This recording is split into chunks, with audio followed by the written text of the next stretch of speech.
Mais plus récemment, il y a des expériences qui ont été faites à l'université d'Ukraine et de Moscou sur des germinations, sur des cristaux, sur l'eau, etc., qui montrent que,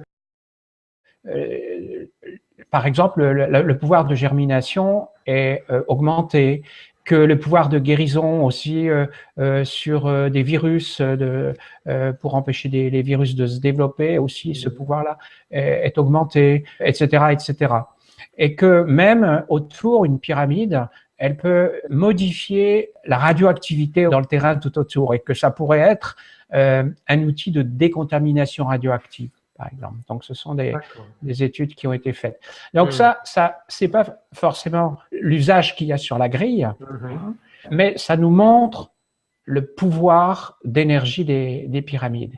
Et pour aller plus loin, pour voir quel est... Alors, ça dépend des pyramides, hein. Il y a des pyramides très anciennes et il y a des pyramides plus récentes qui n'ont pas été faites par les mêmes civilisations, donc elles n'ont pas forcément toutes le même pouvoir.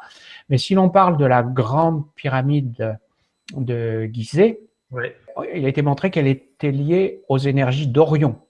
C'est comme comme disait Ghislaine, comme une antenne radio qui est réglée sur Orion et qui reçoit donc les énergies d'Orion pour pouvoir les injecter dans la grille, je dirais. C'est peut-être un petit peu simpliste ce que je dis là. Moi, c'est là où j'en suis dans mes recherches.